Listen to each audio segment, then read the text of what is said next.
Hello दोस्तों, आप सभी का हमारे YouTube channel history with Idris Khan में आप सभी का स्वागत है। दोस्तों, जैसे कि आप सभी को पता है, हमारे यूट्यूब चैनल पर हिस्ट्री के जो मोस्ट इम्पोर्टेंट टॉपिक होते हैं, जिनसे एग्ज़ाम में बार बार क्वेश्चन पूछे जाते हैं, और अक्सर होता यह है कि वो क्वेश्चन हमारे या तो कन्फ्यूजन की वजह से या हमारा कॉन्सेप्ट क्लियर ना होने की वजह से वो क्वेश्चन हमारे गलत हो जाते हैं। तो दोस्तों, हमारा मकसद यही है कि जो भी क्वेश्चन आपके बार बार रिपीट होते हैं, जैसे कि NTA UGC net, TGT, PGT या अदर स्टेट के जो भी एग्ज़ाम होते हैं, उन सभी एग्ज़ामों में जिन पर्टिकुलर टॉपिक से क्वेश्चन आते हैं बार बार, हम उन सभी टॉपिक को बहुत ही आसान भाषा में, ट्रिक के माध्यम से या इजी वे में हम समझाने की कोशिश करते हैं। इसके लिए हमने कई सारे वीडियो हमारे यूट्यूब चैनल पर ऑलरेडी अपलोड कर दिए हैं। अगर आप उन सभी वीडियो को देखना चाहते हो तो आप हमारे यूट्यूब चैनल की प्ले लिस्ट में जाकर उन सभी वीडियो को देख सकते हो। इसके अलावा दोस्तों, अगर आप हमारे यूट्यूब चैनल पर नए हो तो चैनल को ज़रूर सब्सक्राइब करें और बेल आइकन को भी प्रेस कर लें, जिससे आपको आने वाले वीडियो की नोटिफिकेशन मिलती रहे। इसके अलावा दोस्तों, अगर हम आज के वीडियो की बात करें तो आज का वीडियो हम मौर्यकालीन प्रशासन के ऊपर बात करने वाले हैं, जिसके अंदर हम मौर्यकालीन प्रशासन के अंदर जो विभाग होते हैं, विभाग के अध्यक्ष, उनकी बात करेंगे, जो प्रमुख अधिकारी होते हैं उनकी बात करेंगे, और मनोरंजन से रिलेटेड जो व्यक्तियों की शब्दावली होती है उनके ऊपर बात करेंगे, और जो प्रमुख कर हैं जो एग्ज़ाम के लिए सफिशेंट रहेंगे, वही सारी चीज़ें हम आज के वीडियो के अंदर बात करने वाले हैं। तो दोस्तों, बहुत ही ज़्यादा इंपॉर्टेंट वीडियो रहने वाला है, खास करके एनटीए यूजीसी नेट और टीजीटी पीजीटी में जो क्वेश्चन आपको देखने को मिलते हैं बार बार, वही सारी चीज़ें आपको इस वीडियो के अंदर देखने को मिलेगी। और आई होप आज के वीडियो देखने के बाद आपका कोई भी क्वेश्चन यहाँ से बच के जाने वाला नहीं है। तो दोस्तों, वीडियो को बिल्कुल भी स्किप नहीं करना है, वीडियो को पूरा देखना है, जिसके बाद आपका जो भी डाउट है, जो भी कन्फ्यूजन है, वो आप कमेंट्स करके ज़रूर बताएं। तो चलते हैं हम हमारी स्लाइड के ऊपर, जहाँ हम इस टॉपिक को बहुत ही अच्छी तरीके से आज कवर करने वाले हैं। तो दोस्तों, जैसे कि हम यहाँ स्लाइड के ऊपर आ चुके हैं, तो आज के इस वीडियो के अंदर हम मौर्यकालीन प्रशासन के अंदर सबसे पहले तो हम प्रमुख अध्यक्षों की बात करेंगे। अगर वैसे देखा जाए दोस्तों, तो अर्थशास्त्र के अंदर 28 अध्यक्षों का सूची वगैरह दे रखी है, मगर हम उन सभी अध्यक्षों की बात नहीं करेंगे, उन्हीं अध्यक्षों की बात करेंगे जो एग्ज़ाम के लिए इम्पोर्टेंट माने गए हैं, जिनको एग्ज़ाम में क्वेश्चन बना है, जिनसे एग्ज़ाम में क्वेश्चन पूछा जा चुका है, हम उन सभी की बात करेंगे। इसके अलावा जो प्रमुख अधिकारीगण हैं, इनकी भी बात करेंगे। इसके अलावा जो कर व्यवस्था है, किस किस कर के बारे में बार बार क्वेश्चन देखने को मिलते हैं, उन कर के ऊपर बात करेंगे। और मनोरंजन वाला जो खास करके शब्दावली होती है, जिसमें रस्सी पे चलने वाला या जादूगर, और जिस तरीके से शब्दावली देखने को मिलती है एग्ज़ाम के अंदर, वो सारी चीज़ें हमने यहाँ पे ऐड कर रखी है। तो वीडियो को बिल्कुल भी स्किप नहीं करना है। तो चलते हैं हमारी अगली स्लाइड के ऊपर। तो दोस्तों, सबसे पहले हम प्रमुख अध्यक्षों की बात कर लेते हैं कि अर्थशास्त्र के अंदर जो अध्यक्षों की सूची दी गई है, उसके अंदर कुल 28 अध्यक्षों के बारे में बताया जाता है, मगर हम यहाँ पे मोस्ट इंपोर्टेंट जो अध्यक्ष बार बार क्वेश्चन पूछे जाते हैं उन्हीं का बारे में देखेंगे, और जिन्हें यूनानी भाषा में, जो यूनानी जो लोग आए थे मौर्यकालीन शासन के बारे में, जो यूनानियों के ग्रंथों में जानकारी मिलती है, उन्होंने इन अध्यक्षों को मजिस्ट्रेट कहा है। तो ये मोस्ट इंपोर्टेंट फैक्ट हो जाता है दोस्तों कि यूनानियों ने मजिस्ट्रेट किसे कहा है। तो आपसे पूछ लेंगे रत्निन को कहा है, मंत्री परिषद के सदस्यों को कहा है, अध्यक्ष को कहा है, या अधिकारियों को कहा है। तो आपको याद रखना है दोस्तों, अध्यक्ष जो होते हैं, विभाग के जो अध्यक्ष होते हैं, उनको मजिस्ट्रेट कहा है यूनानियों ने। अब सबसे पहले बात कर लेते हैं दोस्तों सीता अध्यक्ष की। तो सीता अध्यक्ष का जो संबंध था दोस्तों, राजकीय कृषि विभाग का अध्यक्ष कहा जाता था। मतलब राज की जो कृषि भूमि होती थी, उस भूमि, जैसे कि सीता भूमि होती है जो राज की भूमि होती है, इसी से अगर आप रिलेट कर लोगे दोस्तों, तो राज की कृषि और राज की भूमि, तो कृषि कहाँ होती है दोस्तों, राज की भूमि पे होती है। तो राज की भूमि को सीता कहा जाता है। ये आपको पता होगा, वैदिक कालीन शब्दावलियों में भी देखने को मिलता है, और बाद की जो शब्दावलियाँ आती है महाजनपद कालीन वगैरह, इनमें भी आपको सीता भूमि देखने को मिलती है। तो सीता भूमि राज की भूमि, तो यहीं से आपका रिलेट हो जाएगा। तो राज की कृषि विभाग का अध्यक्ष कौन होता था, सीता अध्यक्ष होता था। इसके बाद दोस्तों विविता अध्यक्ष। तो विविता अध्यक्ष का जो संबंध था वो चारगाह भूमि से था। मतलब चारगाह भूमि जो होती है उसका प्रमुख कहा जाता है। विविधता अध्यक्ष मतलब विविध विविध प्रकार का जो चारा होता है दोस्तों, चारा कभी भी एक जैसी चीज़ नहीं होती है, या तो मतलब फसलों का चारा होता है, या घास होता है, या पूस होता है, या दूसरी तरीके की जो मतलब विविध विविध तरीके से जो चारा, मतलब जो चारा होता है, मतलब डिफरेंट डिफरेंट तरीके का, इसी हिसाब से यहाँ पे आपको विविध विविध तरीके से आपको चारा लगाना है यहाँ से। तो विविता अध्यक्ष जो है वो 4 गाह का प्रमुख होता है, मतलब 4 गाह की जो भूमि होती है उसका प्रमुख विविता अध्यक्ष होता है। सीता अध्यक्ष आपको समझ में आएगा होगा, जो राज्य की भूमि होती है उस विभाग का अध्यक्ष सीता अध्यक्ष है। अब कुपिया अध्यक्ष दोस्तों, कुपिया अध्यक्ष जो है वन और उसकी संपदा, वन और उसकी संपदा का मतलब दोस्तों एक तो हो गया वन, और वन से निकलने वाली लकड़ी हो गई है, वन से निकलने वाली औषधि हो गई, वन से निकलने वाली जो भी इमारती चीज़ें हो जाती है, पत्ती हो जाता है, पेड़ हो जाता है, ये सारी चीज़ें जो होती है दोस्तों ये कुपिया अध्यक्ष का अंतर्गत आता है। तो ये आपको रिलेट करना है कुपिया अध्यक्ष का वन से। तो वन से संपदा निकल रही है तो संपदा का कुपिया अध्यक्ष आपको रिलेट करना है। इसके बाद दोस्तों अकारा अध्यक्ष, तो अकारा अध्यक्ष का मतलब क्या होगा दोस्तों, खान विभाग का अध्यक्ष।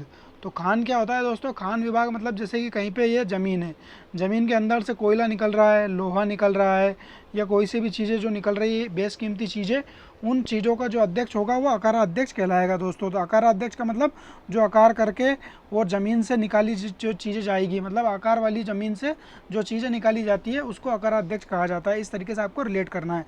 तो खान एक आकार होती है, निश्चित आकार में खान खोदी जाती है दोस्तों। जो खान होती है वो एक निश्चित आकार प्रकार की होती है। इस तरीके से आपको रिलेट करना है। बस खान अध्यक्ष जो है अकारा अध्यक्ष है। इस तरीके से आपका रिलेट हो जाएगा तो ये सारी चीज़ें आपकी क्लियर हो जाएगी। सीता अध्यक्ष जो है वो राज की भूमि का प्रमुख है।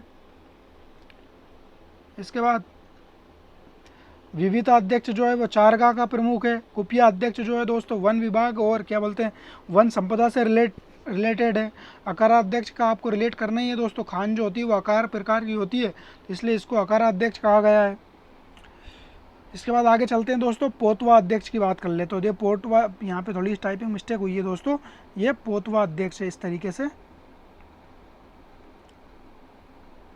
पोतवा अध्यक्ष, तो पोतवा अध्यक्ष से तो आपको समझ में आ गया होगा दोस्तों, माप तोल करने वाला। तो पोत और माप, पोत और तोल, पोत तोल का मतलब दोस्तों तोल का और पोत का, तो इससे आपको रिलेट कर लेना। माप तोल का विभाग का अध्यक्ष कौन है, पोतवा अध्यक्ष है। तो माप तोल, तोल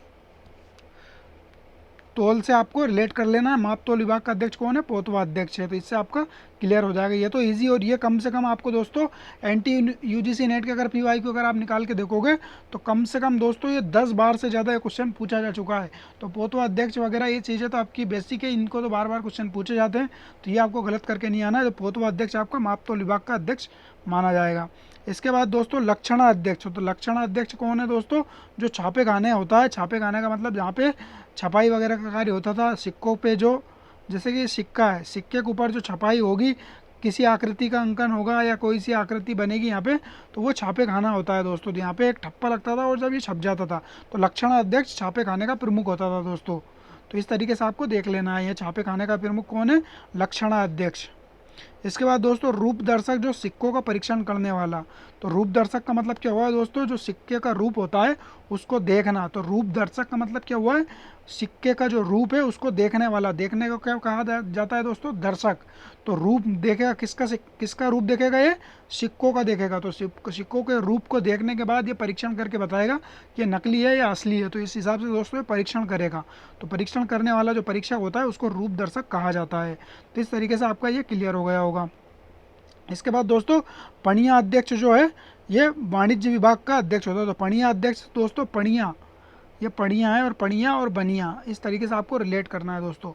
पणिया और बनिया, तो बनिया क्या होता है दोस्तों, ये वाणिज्य विभाग, व्यापार विभाग, व्यापार और वाणिज्य से रिलेटेड रहता है बनिया हमेशा। जो मतलब व्यापार वाणिज्य जो करता है उसे बनिया कहा जाता है। तो पणिया से ही वर्ड आया है बनिया अध्यक्ष। तो इसी हिसाब से दोस्तों पणिया अध्यक्ष जो है दोस्तों वो वाणिज्य विभाग का अध्यक्ष होता है।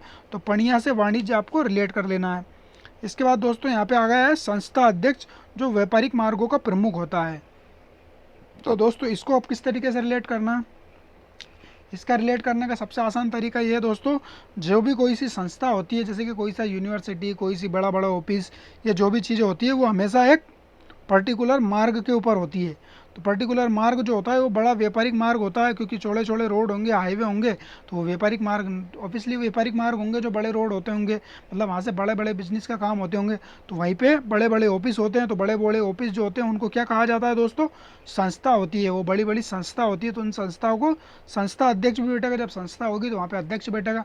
तो इसी से रिलेट कर लेना दोस्तों कि जो व्यापारिक मार्ग होता है, बड़ा वाला मार्ग, उस पर एक संस्थाओं का गठन किया जाता है। तो उन संस्थाओं पर जो बैठते हैं उनको संस्था अध्यक्ष कहा जाता है। तो इस तरीके से आपको रिलेट कर लेना है। तो संस्था अध्यक्ष का होता है व्यापारिक मार्गों का प्रमुख होता है। इसके बाद आगे चलते हैं दोस्तों। सूना अध्यक्ष, सूना अध्यक्ष का मतलब होता है दोस्तों बूचड़ खाने का प्रमुख। तो इसको तो बहुत अच्छी तरीके से आपको याद रख लेना है दोस्तों। तो सूना अध्यक्ष का मतलब क्या हुआ है, बूचड़ खाने का प्रमुख। तो बूचड़ खाने में क्या होता है दोस्तों, जीवों की हत्या होती है, मतलब जो भी वगैरह ये जीव बकरी वकरी ये जो चीज़ें होती है इनकी हत्या होती है, मतलब जानवरों की हत्या की जाती है बूचड़ खाने के अंदर। तो जब बूचड़ खाने के अंदर जब जानवरों की हत्या कर दी जाएगी, जैसे कि अब जानवर लेकर आए हैं बूचड़ खाने के अंदर, तो ये बोल रहे हैं, अभी इनकी आवाज़ें आ रही है, जब इनकी हत्या कर दी जाएगी दोस्तों तो ये सूना हो जाएगा बिल्कुल। ये पूरा जो माहौल है ये सूना हो जाएगा, इनकी हत्या के बाद पूरा माहौल सूना हो जाएगा। तो इस हिसाब से आपको सूना अध्यक्ष किसका संबंध है, इसका बूचड़ खाने से संबंधित है, क्योंकि यहाँ पे जब बूचड़ खाने के अंदर पशुओं की जीवों की हत्या कर दी जाएगी तो ये सूना हो जाएगा, मतलब माहौल सुनसान हो जाएगा। जब तक वो जीवित रहेंगे तब तक तो आवाज़ आती रहेंगी, मगर जब वो उनकी हत्या कर दी जाएगी, उनको काट दिया जाएगा, उनको हत्या करने के बाद वहाँ का पूरा माहौल सूना हो जाएगा। तो सूना अध्यक्ष का मतलब बूचड़ खाने का प्रमुख। तो ये रिलेट कर लिया दोस्तों हमने। नवाध्यक्ष का मतलब जहाज रानी विभाग का प्रमुख। तो जहाज रानी मतलब नाव विभाग का जो प्रमुख होता है दोस्तों, नाव जहाज वगैरह जो होता है वो सारे नवाध्यक्ष में आ जाएंगे। तो ये तो रिलेट हो ही रहा है नाम से ही। इसके बाद मानाध्यक्ष मतलब दूरी एवं समय के साधनों से संबंधित। तो मानाध्यक्ष मतलब मान, मान क्या होता है दोस्तों, किसी भी चीज़ का मान, पैमाना, और किसी भी चीज़ का जो नाप होता है। तो मान मतलब किसी चीज़ का मान जो रखते हैं, हम मान मानते हैं कि ये इतने, मतलब उसके बारे में क्या अनुमान है, उसके बारे में मतलब क्या चीज़ें हैं। तो दूरी का कितना मान होता है, मान एक मेजरमेंट से संबंधित ये चीज़ होती है। तो दूरी का कितना मान है, समय का कितना मान है, इस हिसाब से मानाध्यक्ष माना जाएगा। इसके बाद दोस्तों अक्षपटला अध्यक्ष। तो अक्षपटला अध्यक्ष के अंदर क्या होता है दोस्तों, अक्षपटला अध्यक्ष जो होता है दोस्तों उसके अंदर लिखा पढ़ी का कार्रवाई की जाती है, मतलब दस्तावेजों को लिखना, दस्तावेजों का लिपिबद्ध करना, उनको संभाल कर रखना, ये सारी चीज़ें महालेखाकार का संबंधित होता है। तो अक्षपटला अध्यक्ष जो होता है महालेखाकार होता है दोस्तों। अक्ष मतलब संभाल कर, और पटला मतलब दोस्तों वो जो लिखा पढ़ी के जो कागजात होते हैं उनको संभाल कर रखना और उन पर लिखा पढ़ी करना। तो अक्षपटला अध्यक्ष महालेखाकार से संबंधित माना जाएगा। इसके बाद दोस्तों पत्तन अध्यक्ष जो है बंदरगाह संबंधित। तो बंदरगाह कहाँ होते हैं दोस्तों, ये पत्तनों के ऊपर, मतलब पट्टनों के ऊपर होंगे, तो इसीलिए बंदरगाहों को प्रमुख कहलाएगा ये। तो ये सारी चीज़ें आपकी क्लियर हो गई होगी दोस्तों। सूना अध्यक्ष हमने सुनसान हो जाता है माहौल, नवा अध्यक्ष नाव से है, माना अध्यक्ष ये मेजरमेंट से संबंधित है, मान किसी भी चीज़ का मान कितना है ये मेजरमेंट से संबंधित है। अक्षपटला अध्यक्ष दोस्तों लिखा पढ़ी के कागजात को संभाल के रखना है। और पत्तन अध्यक्ष आपके जो बंदरगाहों के पत्तन होते हैं हमेशा, जैसे कि रिची पत्तन है, और भी जो साउथ के जो सिटीज़ है वो सारे पत्तनों पे बसी हुई है। तो इस हिसाब से दोस्तों ये पत्तन अध्यक्ष माना जाएगा। इसके बाद दोस्तों प्रमुख अधिकारियों की बात कर लेते हैं। हमने अभी जो बात की थी ये अध्यक्षों की बात की थी, जिसमें अर्थशास्त्र के अंदर 28 अध्यक्षों की सूची दी गई थी, मगर हमने उन सभी मोस्ट इम्पोर्टेंट अध्यक्षों को विभाग अध्यक्षों को शामिल किया था जिनसे बार बार एग्जाम के अंदर क्वेश्चन पूछा जा रहा था। अब हमने उन अधिकारियों को यहाँ पे शामिल किया है जिनसे क्वेश्चन पूछे जाते हैं। बाकी आप PYQ भी उठा के देखोगे तो यहाँ से आपको क्वेश्चन देखने को मिल जाएंगे। तो प्रमुख अधिकारी की अगर बात करें दोस्तों तो पुलिस हानि सबसे पहला अधिकारी है, पुलिस हानि। तो पुलिस हानि कौन है दोस्तों, जनसंपर्क अधिकारी। तो जनसंपर्क अधिकारी को आप किस तरीके से रिलेट करना है दोस्तों, पुलिस हानि, क्योंकि जो पुलिस होती है वो हमेशा जनता के संपर्क में रहती है, मतलब जनता के ऊपर नज़र रखती है, जनता के ऊपर संपर्क में रखती है, मतलब जनता को हमेशा कांटेक्ट में रखती है कि जनता के बीच में क्या चल रहा है, क्या हो रहा है, क्राइम तो नहीं हो रहा है, कोई झगड़ा तो नहीं कर रहा है, कोई किसी बात की कोई चोरी, ये सारी चीज़ें तो नहीं हो रही है। तो इन सारी चीज़ों के ऊपर नज़र रखता है कौन, पुलिस रखती है। तो पुलिस रखती है किस तरीके से रखती है दोस्तों, जब पब्लिक से मिलेगी, उनसे संपर्क करेगी। तो जनसंपर्क कौन करता है दोस्तों, हमेशा पुलिस करती है। तो ये आपका रिलेट कर लिया हमने। इसके बाद दोस्तों प्रतिवेदक। तो प्रतिवेदक भी कहा जाता है और प्रतिवेदक भी कहा जाता है दोस्तों इनको। तो प्रतिवेदक या प्रतिवेदक जो होते हैं सम्राट को प्रजा के विषय में सूचना देते हैं। तो प्रतिवेदक जो होते हैं दोस्तों वो जासूस होते हैं, हमेशा जो रिपोर्टरों को काम करते हैं। कहने का मतलब ये जनता के बीच में रहते हैं और ये जनता की जो बातें होती है वो सम्राट तक पहुँचाते हैं, मतलब गुप्त रूप से सम्राट तक पहुँचाने वाले जो होते हैं वो प्रतिवेदक होते हैं। तो प्रतिवेदन से प्रतिवेदक, और प्रतिवेदक कौन होते हैं दोस्तों, रिपोर्टर होते हैं। रिपोर्टर का मतलब जासूस होते हैं। इनकी नियुक्ति जो है राजा के द्वारा, सम्राट के द्वारा की जाती थी, जो समाज के अंदर रहकर, लोगों के बीच में रहकर, लोगों की जो बातें होती है, जैसे कोई षड्यंत्र वगैरह तो नहीं रच रहा है, कोई राजद्रोह का कार्य तो नहीं कर रहा है, कोई मतलब बुरे कामों में तो लिप्त नहीं है, इन सारी चीज़ों की जानकारी सम्राट तक कौन पहुँचाता था? जो प्रतिवेदक होता था, जो रिपोर्टर होता था। रिपोर्टर का कार्य क्या होता था? सम्राट तक जानकारी पहुँचाना। इसके बाद दोस्तों अंत महामात्र। अंत महामात्र का संबंध क्या है दोस्तों? एक तो महामात्र होता है और एक अंत महामात्र होता है। तो महामात्र का तो आपने देखा होगा, अशोक के अभिलेख के अंदर ये सारी जानकारी दी गई है। पर अंत महामात्र है दोस्तों, ये जो असभ्य जनजाति होती है उन पर धर्म प्रचार हेतु नियुक्त किया गया था। अशोक के समय इनको नियुक्त किया गया था। जो असभ्य जनजाति होती है, आठवीं जातियाँ, जो जंगलों के अंदर निवास करती है, मतलब जंगल के अंदर। तो अंदर का क्या हुआ है दोस्तों? अंत, मतलब वहाँ पे अंत का मतलब होता है दोस्तों, अंतापुर का मतलब होता है दोस्तों अंदर। तो अंत का मतलब हो गया अंदर। अंदर महामात्र को पहुंचाया गया है। किस लिए पहुंचाया गया? जंगल के अंदर जो असभ्य जनजाति है उनको धार्मिक बातें बताना, धर्म का प्रचार करना। तो जंगल के अंदर किसे पहुंचाया जा रहा है दोस्तों? अंत महामात्र को पहुंचाया जा रहा है। अब चोर रज्जुक की बात कर लेते हैं दोस्तों। तो चोर रज्जुक का क्या कार्य था? तो एक रज्जुक भी देखने को मिलेगा, एक चोर रज्जुक है। तो चोर रज्जुक का कार्य था दोस्तों, ग्रामीण अधिकारी के राजस्व संबंधित तथा चोरों को पकड़ना। तो रज्जुक का कार्य एक तो राजस्व विभाग से संबंधित था, ग्रामीण का जो राजस्व है उसका निर्धारण करना और वहाँ से राजस्व को कलेक्ट करना, ये सारी चीज़ें रज्जुक के कार्य थी। मगर जब चोर पकड़ने का अधिकार दिया गया, मतलब ये चोर भी पकड़ते थे, तो इनको चोर रज्जुक कहा गया। तो चोर रज्जुक से आपका चोर पकड़ने वाला याद रह जाएगा आपको। इसके बाद युक्त की बात कर लेते हैं दोस्तों। तो युक्त क्या था? तो युक्त का उल्लेख अर्थशास्त्र के अंदर अभिलेखों में इसका उल्लेख मिलता है, बस इसके बारे में जानकारी मिलती है दोस्तों। तो ये एक सचिव की भांति कार्य करता था, मतलब सम्राट की तरफ से ये नियुक्त किया जाता था प्रांतीय प्रशासन के अंदर, और ये सचिव की भांति कार्य करता था। और ये अर्थशास्त्र के अंदर और अशोक के अभिलेख में, इन दोनों में इसकी जानकारी मिलती है, इसलिए ये इंपॉर्टेंट माना जाएगा। इसके बाद और अध्यक्ष की बात कर लेते हैं दोस्तों। तो और अध्यक्ष कौन है? स्त्रीय अध्यक्ष। तो स्त्रीय अध्यक्ष अंतापुर की जो स्त्रियां हैं, एक तो अंतापुर होता है दोस्तों, जो महल के अंदर अंतापुर होता है, जो प्राइवेट रूम होता है, एक तो वो, और जो स्त्रियां होती है राजकाज की, राजमहल की जो स्त्रियां होती है, उनसे संबंधित विभाग, मतलब उनके बारे में जो भी व्यवस्था करना, उनका खाना पीना, रहना, उठना बैठना, जितनी भी जो भी व्यवस्था है वो सारी कौन करता था दोस्तों? स्त्रीय अध्यक्ष करता था। अब आपको कमेंट्स करके ये बताना है दोस्तों कि स्त्रीय अध्यक्ष का उल्लेख अशोक के जो बृहत शिलालेख है उसके किस शिलालेख के अंदर इसका उल्लेख देखने को मिलता है, ये आपको कमेंट्स करके बताना है दोस्तों। अगर चैनल पर नए हो तो चैनल को जरूर सब्सक्राइब करें, बेल आइकन को प्रेस करें। वीडियो पसंद आ रहा है तो बताएं, आप वीडियो पसंद नहीं आ रहा है तो भी आप कमेंट्स करके बताएं। और ये जो हमने आपसे पूछा है स्त्रीय अध्यक्ष के बारे में, अशोक के बृहत शिलालेख जो 14 हैं उनमें से किसके अंदर इस बात की जानकारी मिलती है स्त्रीय अध्यक्ष के बारे में, आपको कमेंट्स करके बताना है। इसके बाद दोस्तों ब्रज भूमक की बात कर ले। तो ब्रज भूमक कौन है दोस्तों? पशुओं की देखभाल करने वाला। तो ब्रज भूमक से आपको याद रख लेना दोस्तों, जो ब्रजवासी जो होते हैं, जैसे कि कृष्ण भगवान के बारे में आता है ब्रजवासी है, तो वो पशुओं को चराने का कार्य करते थे, जैसे गाय वगैरह ये चराने का कार्य करते थे।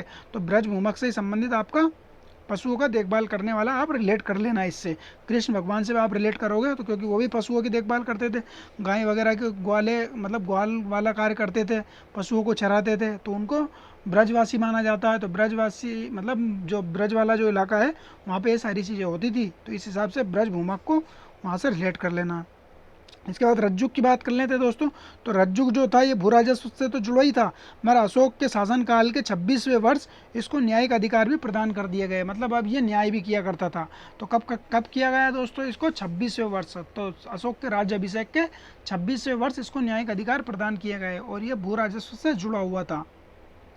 इसके बाद नगर व्यवहारिक की बात करें दोस्तों, तो ये नगर व्यवहारिक जो है न्यायाधीश कहलाएगा। तो नगर का न्यायाधीश, तो नगर से तो गए नगर, और व्यवहारिक जो था दोस्तों आप सभी को पता होना चाहिए, एक तो व्यवहारिक और एक कंटक शोधन का जो अधिक वो था, फौजदारी न्यायालय का जो न्यायाधीश था वो आपने देखा होगा, कंटक शोधन न्यायालय का न्यायाधीश।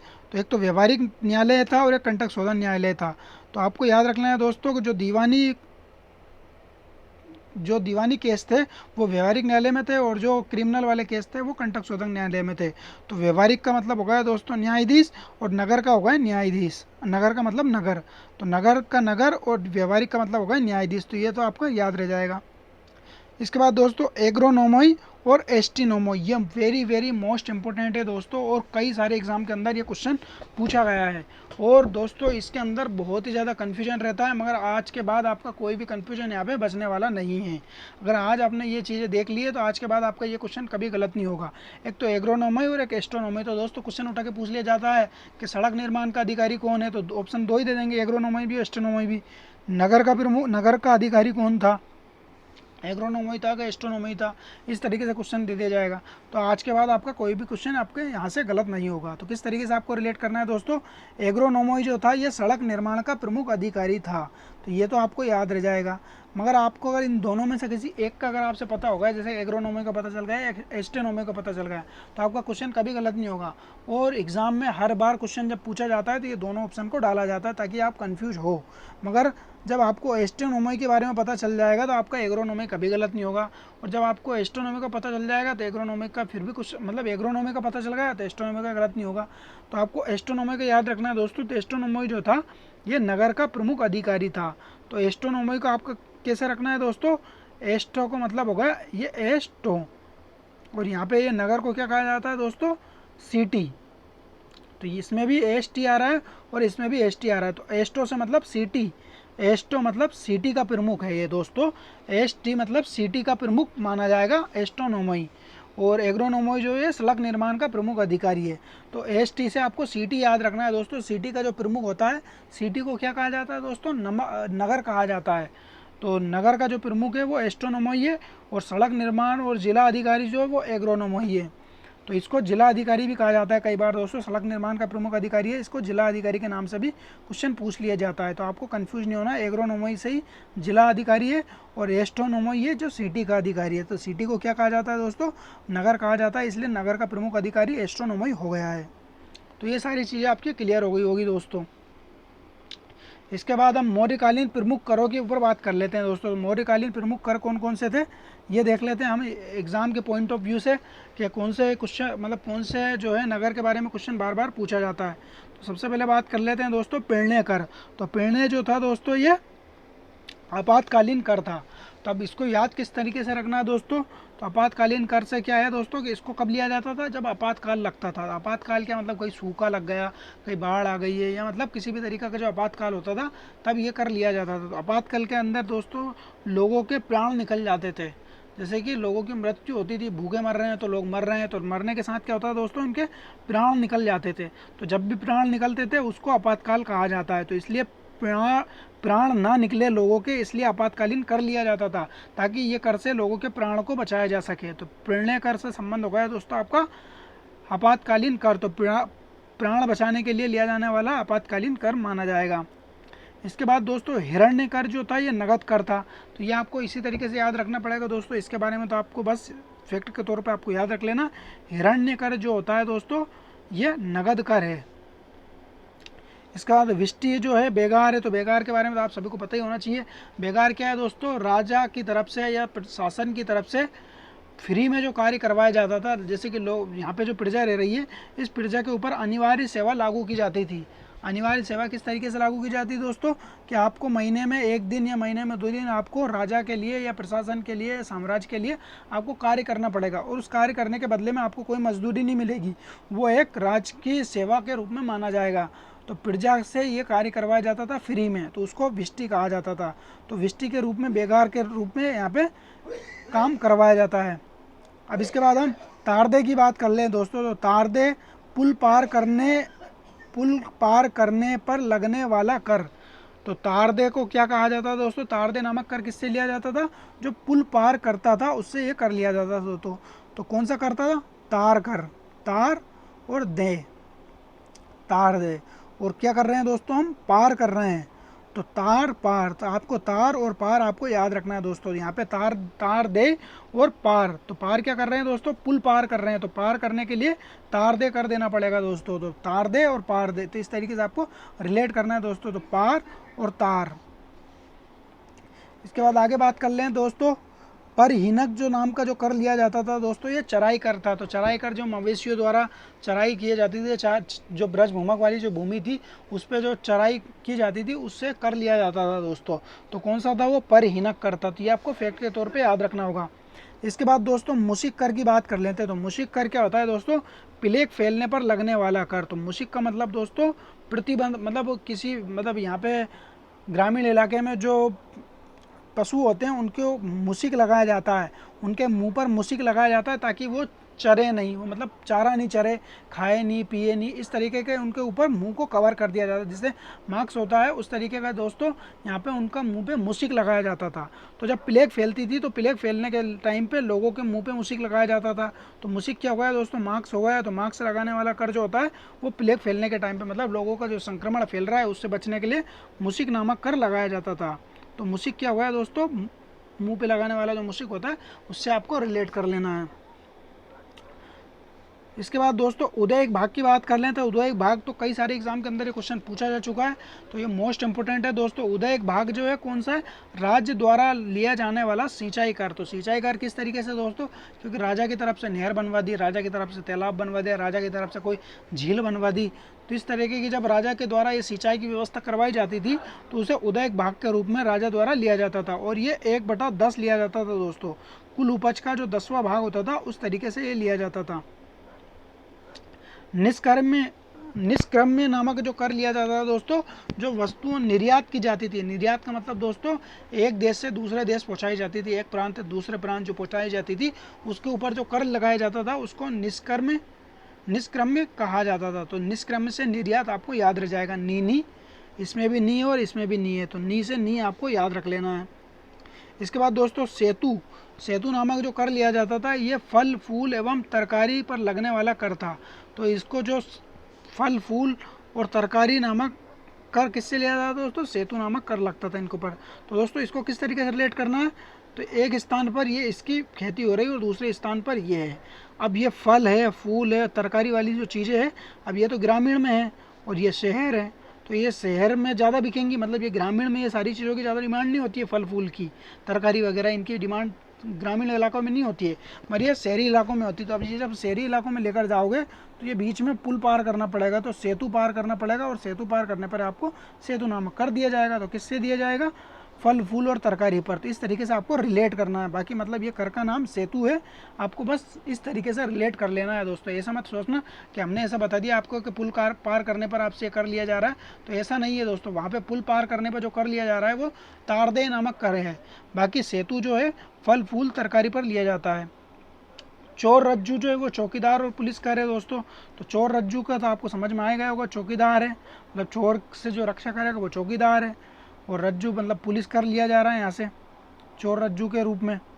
तो ये सारी चीज़ें आपकी क्लियर हो गई होगी दोस्तों। मुझे नहीं लगता अब आपका कोई भी यहाँ से डाउट बच रहा होगा। अगर फिर भी अगर आपका कोई डाउट है, कोई कन्फ्यूजन है, तो आप कमेंट्स ज़रूर करें।